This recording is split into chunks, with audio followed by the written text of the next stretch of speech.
হযরত দাউদ আলাইহিসসালামের রাজত্ব ছিল বর্তমান ফিলিস্তিন সহ সমগ্র ইরাক ও সিরিয়া এলাকায়। ক্ষমতার অধিকারী হয়েও তিনি ছিলেন আল্লাহর প্রতি অনুগত ও কৃতজ্ঞ। আল্লাহ পবিত্র কোরআনে তার কৃতজ্ঞতার সুনামও করেছেন। তার মুজিজাগুলো ছিল অত্যন্ত তাৎপর্যপূর্ণ। পর্বতমালা ও পাখিদের তার অনুগত করে দেওয়া হয়েছিল। কঠিন লোহা তার হাতে মোমের মতো গলে যেত।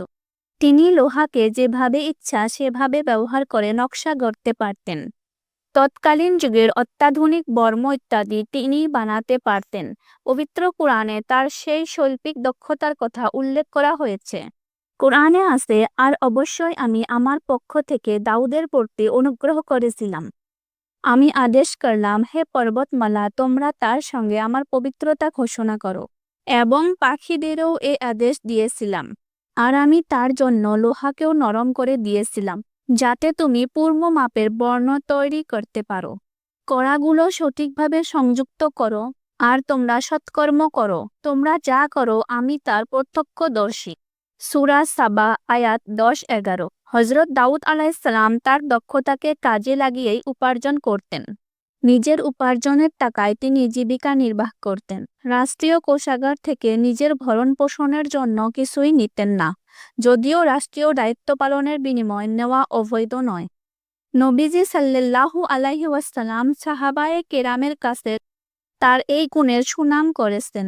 মিকদাম রাদিয়াল্লাহু আনহুর সূত্রে পাওয়া একটি হাদিসে আছে, নবী করিম সাল্লাল্লাহু আলাইহি সাল্লাম বলেন, নিজ হাতে উপার্জিত খাদ্যর চেয়ে উত্তম খাদ্য কখনো কেউ খায় না। আল্লাহর নবী দাউদ আলাইহিস সালাম নিজ হাতে উপার্জন করে খেতেন। বুখারী হাদিস 2072।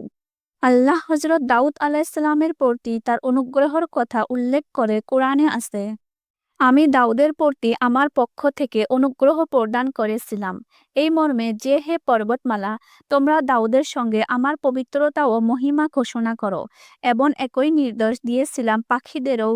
কোরআনে হযরত দাউদ আলাইহিস সালামের প্রতি পাহাড়, পর্বত ও পশু পাখির অনুগ্রহ ও আল্লাহর তসবিহ পাঠের কথা বলা হয়েছে।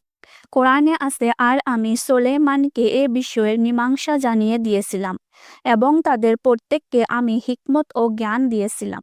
আমি পাহাড় ও পাখিদের জন্য নিয়ম করে দিয়েছিলাম, যেন ওরা দাউদের সঙ্গে আমার পবিত্র স্তবন করে। আমি ছিলাম এসবের কর্তা। আমি তাকে তোমাদের জন্য বর্ম তৈরি করতে শিখিয়েছিলাম, যা যুদ্ধে তোমাদেরকে রক্ষা করে। সুতরাং তোমরা কি হবে না? কৃতজ্ঞ হবে না? সূরা আল আম্বিয়া আয়াত 79-80।